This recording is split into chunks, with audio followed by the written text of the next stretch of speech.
This is Elle, and today we are going to unwrap the Madam C.J. Walker inspired Netflix series, Self-Made.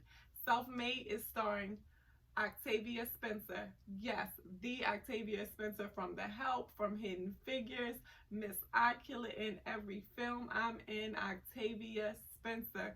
And her role as Madam C.J. Walker in Self-Made was nothing different. She absolutely owned this role. She made me believe that she was Madam C.J. Walker.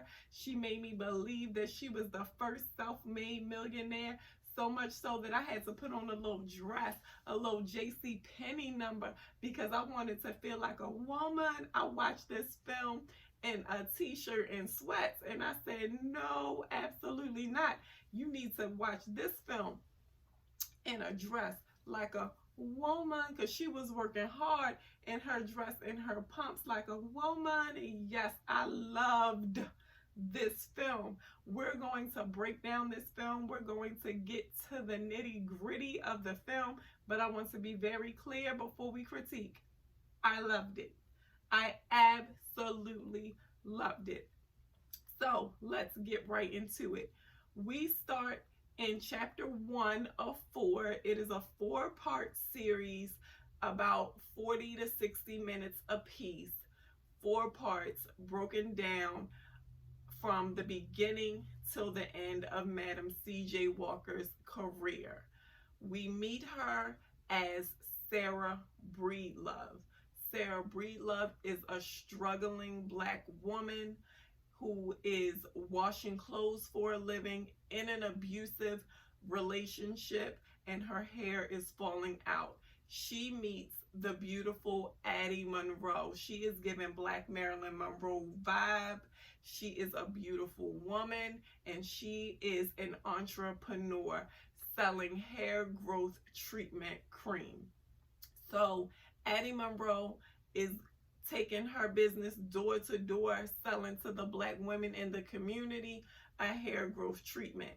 They break a deal where Addie will give Sarah Breedlove her hair growth treatment, and Sarah in return will wash clothes for Miss Addie Monroe. Sarah sees something bigger for herself. Sarah sees that she too can be a hair growth treatment saleswoman. But Addie says, no, you won't. You don't fit my branding. What was her branding? Light, bright, and straight hair. She did not want an old chocolate sister, little thickums, if you will, representing her brand. So Sarah, being the entrepreneur and business-minded woman that she was, took her own initiative and did a little piece of stealing, but not the bad kind, just a little self, promotion. Stole Sister Addie's product and sold it out, completely sold out. She did it to prove that she could sell the product, that she too could be a saleswoman. And yes, I have my notes right here. Y'all don't have to guess what this is. These are my notes because I don't want to miss a thing. But guess what? Miss Addie said, I don't care how much you can sell. I don't want you to even attempt to sell my product. Your face is not the type that I want associated with my brand. I don't want some slave-looking woman fresh off the plantation associated with my brand. I want women to believe that when they use my hair growth cream, they can look light and bright like me. That's what she told her. I ain't made that up. That is exactly what Miss High Yellow said. Yes, she did. So the chocolate woman in me was offended. Who said you were the most gorgeous, man? But we ain't going to go down there. We're not going to go down that road. So, chapter 1 of the film was called Fight of the Century. Now let's get into the part of the film that I didn't absolutely love. I didn't love the flash forward, flashback, cut-ins. I'm not sure what you would call it, but in the middle of the film, in each chapter, you would see some random scene that technically ties in with the film, but it made no sense to me. In Fight of the Century, Chapter 1, we keep seeing Addie and Sarah Breedlove in this boxing ring with silk robes. Now, mind you, this is a period film. We're given late 1800s, early 1900s. And Sarah and Addie are in a film. They giving me Tyson versus Holyfield. They giving me real 1990-ish, real modern day. I mean, 1990-ish is modern day when you're a woman of my age. But I didn't love it. I made sense with the theme because they're battling for business.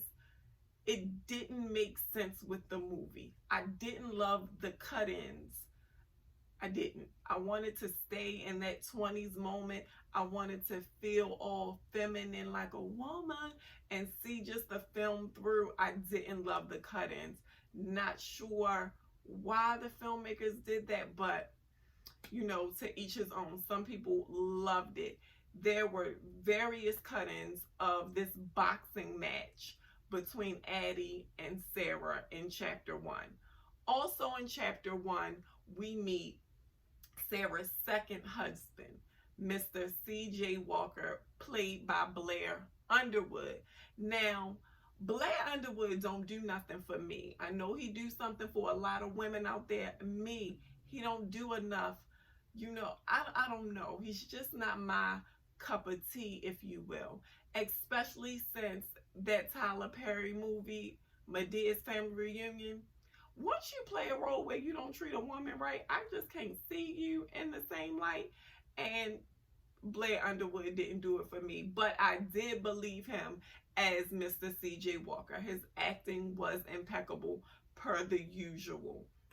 We also meet Sarah Breedlove's daughter, the hilarious, the talented Tiffany Haddish.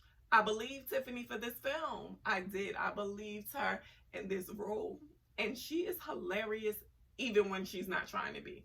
She was trying to be serious and I just wanted to laugh. I did. I loved her in this film. She brought some light to the film as well. We also see a little piece of Bill Bellamy. We also see Stan from Martin. He's Mr. C.J. Walker's dad, a freed slave. He brings a lot of comic relief to the film. So back to Chapter 1. We see Sarah building her own hair growth treatment business. She is now selling her own product and making a coin. And so much so that she decides to uproot her family and move them out of St. Louis, Missouri to Indianapolis, Indiana. Indianapolis is in Indiana, right? Okay, that's not the point. They move to Indianapolis and she gets from under Addie Monroe and makes her own name for herself and her business. She also gets herself a little son-in-law named John. Tiffany Lelia marries John just moments before they are due to move to Indiana, because she knew her mother wasn't letting her move no man with them all unwed. So like a proper woman, she went and got herself a little marriage certificate. So they move to Indiana with Tiffany, John, new husband CJ, and CJ's pops. Then we move to Chapter 2. Chapter 2 is called Bootstraps. I guess we're all clear about what bootstraps are. We're talking about pulling yourself up by your bootstraps and building your own business and brand. And that's exactly what Madam C.J. Walker did. Still, Sarah Breedlove. She built her brand.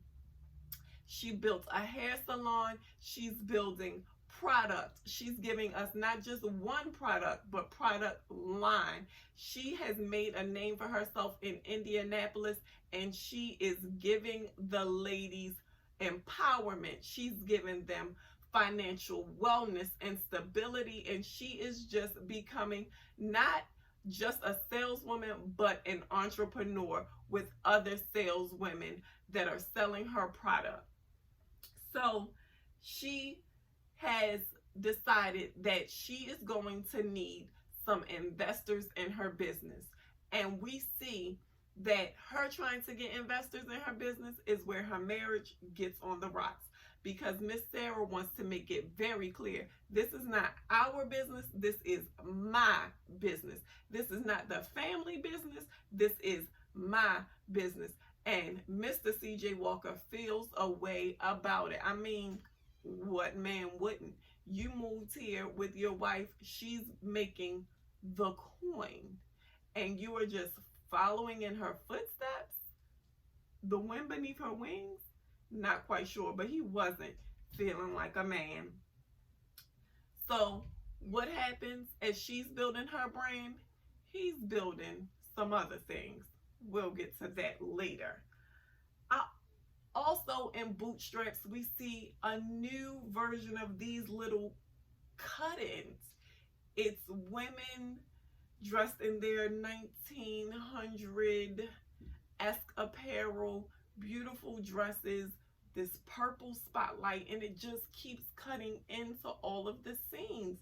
Again, it doesn't make sense to me. I don't love it. I'm not going to go too far into it. I don't want this video to be too long. Didn't love it. I get why still not loving all the cut-ins. But Madam CJ Walker is building her brand.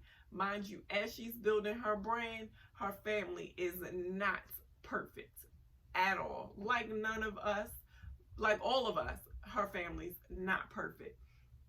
So, she finds an investor, which starts as a bellhop at the local hotel where all of the blacks are getting jobs, and he becomes her first investor. How did he get the money to invest in her business? From Bill Bellamy, better known in this film as Sweetness, a numbers runner. He does him a little gambling while she's courting some wealthy black investors, including Booker T. Washington. He wins his numbers game and becomes her first investor.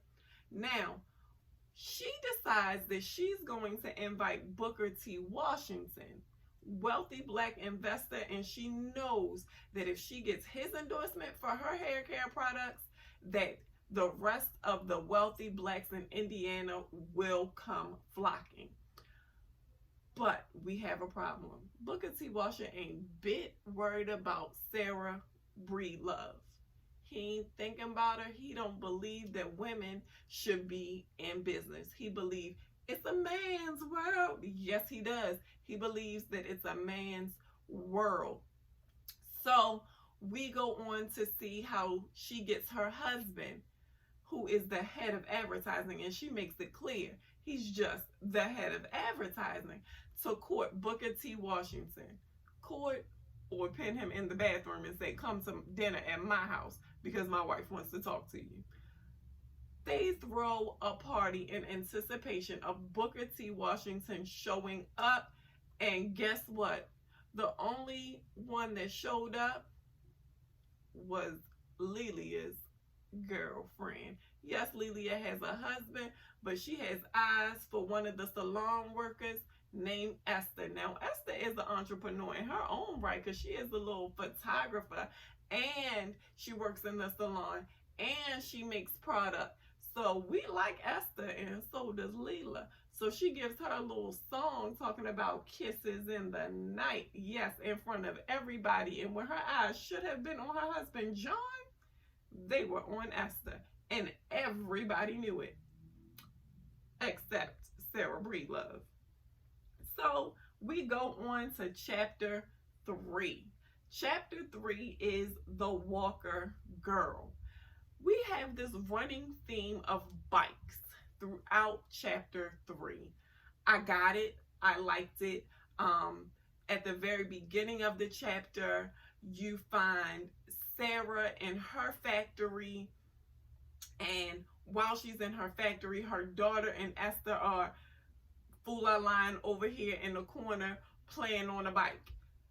Then you see her husband introduce his new ad campaign, which is the Walker Girl, a light, bright, straight haired black woman, what he believes is the ideal, beautiful black woman. A little skinny little thing, no little meat. I know, don't. I'm just describing a woman. But a little skinny little thing, light, bright, long hair, straight haired woman. And guess what it does for Madam CJ? It gives her flashbacks. Flashbacks of when Addie Monroe said that she wasn't beautiful enough for her brand, and she tells her husband ever so kindly, no, sir, that is not the direction we're going in. And while she's going in the direction of a natural, beautiful black woman in whatever hue she is, her husband has eyes for her head saleswoman, Dora, another high yellow Addie-esque looking woman. So we find that while her business is growing, her marriage is falling apart. Oh, and I forgot to tell you, she did find those investors, the wives of all those black investors that she was trying to court and that told her no. Booker T. Washington said no, but his wife and her bag said yes. So she opens her own factory. And she has expanded her brand, and she is getting into high, something called glossy, or glossa, something. It ain't nothing but a heat protectant, y'all. Okay, Madam CJ Walker had the first heat protectant. So did y'all know she didn't invent the hot comb? I really thought Madam CJ Walker invented the hot comb. She didn't. She invented the heat protectant, put that sucker in a kit with a hot comb, and it was selling like hot cakes. Okay, so throughout the movie, we see her build her brand and her business, but we also see her marriage falling apart. We also see her daughter having eyes for Esther while she's married to John. John ain't nothing but a little lazy thing with some dreams that he ain't chasing. He just laying in the bed watching the back of his eyelids, smoking on his cigarettes, living off of Lilia's and Madam CJ Walker's business. He don't want to do nothing. He want to talk about doing something.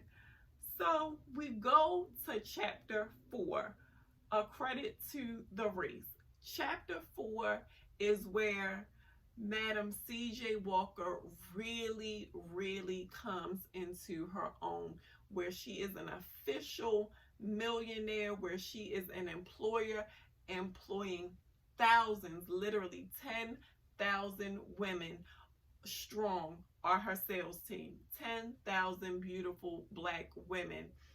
And she decides that she wants to take her business to the next level. They get to the next level by asking some wealthy investors to get their product in stores. She wants to get into the retail business, y'all. But her 10,000 women, saleswomen, they are having none of it, because if you're in retail stores, what are we here for? And they made her promise to not sell her product in retail stores. Loved the movie.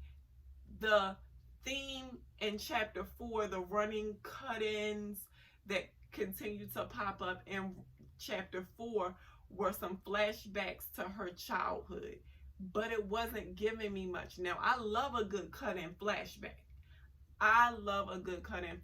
But it wasn't telling me a story. I wanted the story. I wanted to see what her childhood was like, her upbringing. I wanted to see her relationship with her parents. And I just saw some folks in a cotton field that could have been her uncle, or I guess it was her dad. And then I don't know where her mama was. It just didn't give me the flashback that I needed. It didn't give me the storyline in the flashback, which made it seem a little pointless. Again, my only problem with the film were these little cut-ins. If we would have had the same film without all the cut-ins that didn't make sense to me, then guess what? We would have had a 10 out of 10.